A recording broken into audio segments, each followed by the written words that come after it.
Ndabasuje kandi mbifuriza ikaze muri amakuru ku buryo burambuye inshuti bakunze ubugingo TV1. Uyu ni umwanya makuru mu Kinyarwanda ku buryo burambuye. Njye basuhuza ndi Fabrice Murana nayo. Mwibuke yuko ntigeze mbyara. Karasira Aimable impamvu yasanganywe amafaranga menshi. Karasira Aimable yongeye kugaruka imbere y'urukiko yiregura ku nkomoko y'umutungo we niyo Ndonke ashinjwa, yinubira gusabwa gusobanura inkomoko y'umutungo kandi nyamara we ngatajya abyitaho cyane mu buzima bwe.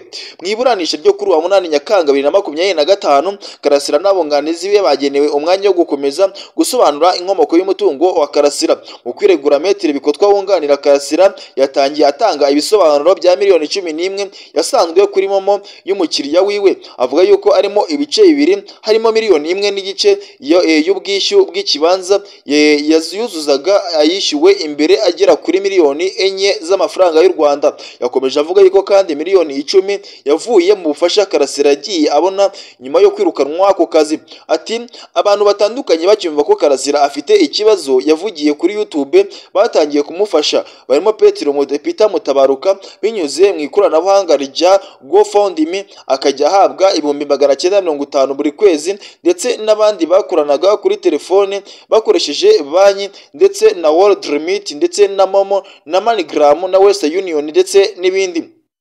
Akomeza avuga yuko ari nabwo uburyo yabonye aya madolari urushinjacyaha bukomeza kugenda bumushinja, ari nabwo nyine mu mafaranga yabonetsemo, ndetse ko mu isaka ryakozwe Karasira bamusanganye broderos bihamya ku mayero 520 yasanganywe mu rugo. Maître Bikotwa yavuze yuko ubwo Karasira yakoranaga na Kaminuza Nkuru y'u Rwanda yahawe buruse yo kujya kwiga muri Sweden hagati ya 2008 ndetse na 2009. Icyo gihe hari amafaranga yahabwaga yo kumutunga, akaba yarafashe neza bituma ayasagura ayavunjamo amayero 8,000 n'amadolari 3,000. Ageze mu Rwanda afunguza konti ebyiri muri Beka, imwe y'amayero indi y'amadolari.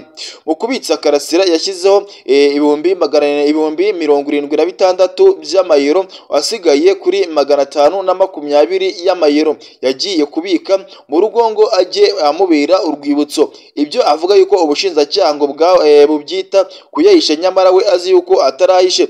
Asobanura ku byandi asaga miliyoni 3 yasanganywe mu rugo, Maître Bikotwa yavuze yuko harimo akomoka ku bwishyu bw'inzu z'ababyeyi yasigiwe yishyirwaga mu ntoki kuko hari mu gihe cya COVID-19.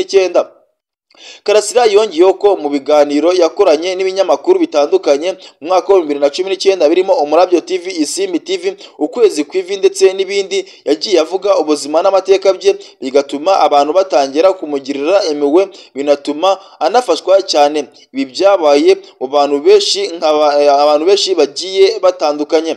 Maître Gashema Feliciane nawe umwunganira yakomeje avuga yuko aya mafaranga yose atagize icyango kuko nta bimenyetso ubushinjacyaha bwatanze bumuhamya icyaha. Karasira hawe ijambo agira ati sinjya amenya amafaranga ntunze, kimwe nuko ntazi isura yanjye cyangwa se ibiro mpima. Niko yagerageje kuba yavuga ku cyaha cy'iyo Ndonke. Karasira yavuze yuko ibyo atabisobanukiye ngo kuko impano yahabwaga yazibonagamo urukundo, asaba ko ahubwo ubushinjacyaha bwazareba niba amafaranga yarabaga yanduye. Mu gusoza Karasira yibukije urukiko ko rudakwiye gutinda ku bwinshi bw'amafaranga yasanganywe. Ati mwibuke yuko ntigize mbyara cyangwa se ngo ngire umugore, bityo ko nabyatwaraga amafaranga yanjye nagiraga cyane. Urubanza rukaba ruzakomeza tariki ya 10 Nyakanga 2025. Tuvuye ku rubanza rwa Karasira twerekeje muri Repubulika Iharanira Demokarasi ya Kongo, nuko guverineri ari mu mazi abira nyuma yo kwita Kabila ndetse na Nanga abanyekongo. Guverineri Jacques Kayibura w'intara ya Katanga yahamagajwe i Kinshasa kugira ngo atanga ibisobanuro ku byo aheruka gutangaza kuri Joseph Kabila Kabange wahoze ari perezida w'iki gihugu cya Repubulika Iharanira Demokarasi ya Kongo, ndetse na Colonel Nanga ukuriye AFC M23.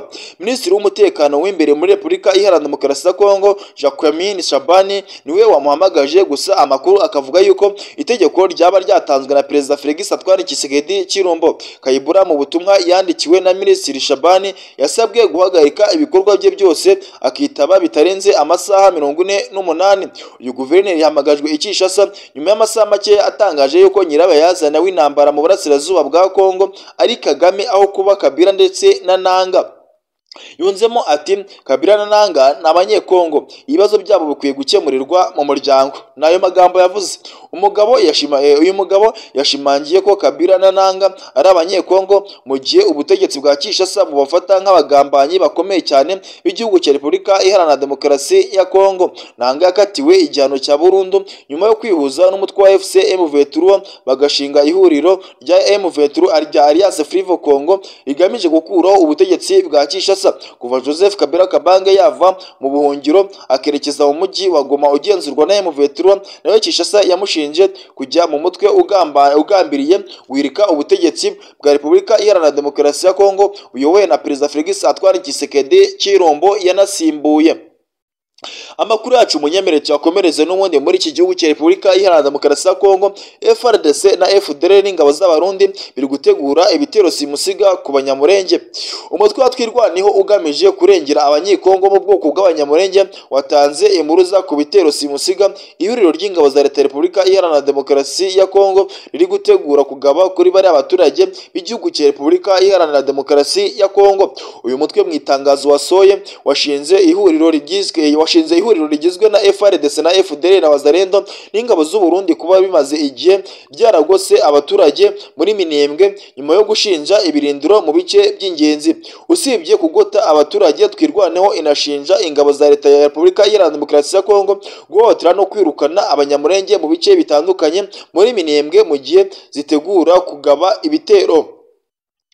Twirwaneho ivuga yuko usibye kuba ihuriro ry'ingabo za Leta riri mu bice bitandukanye bikikije Minembwe, inafite amakuru yizewe yuko indege z'intambara na za Sukhoi na za drone z'intambara ziri gutegurirwa Ikisangani na Bujumbura mu Burundi kugira ngo zizahe ubufasha ingabo zirwanira mu butaka zamaze kugera Minembwe muri Repubulika Iharanira Demokarasi ya Kongo. Uyu mutwe ukaba avuga yuko ziriya ndege z'intambara na drone zigamije kurasa ibirindiro byayo ndetse n'imidugudu ituwemo n'abasivile hitwaje kurwanya umutwe witwaje intwaro. Lieutenant General Pacifique Masunzu ngo niwe muhuzabikorwa w'ibitero biri gutegurwa afatanyije n'abayobozi ba gisirikare cy'u Burundi, aho impande zombi zifite gahunda yo kwicisha Minembwe nk'ibirindiro bikuru mu rwego rwo kugaba ibitero ahantu hagiye hatandukanye muri kariya gace.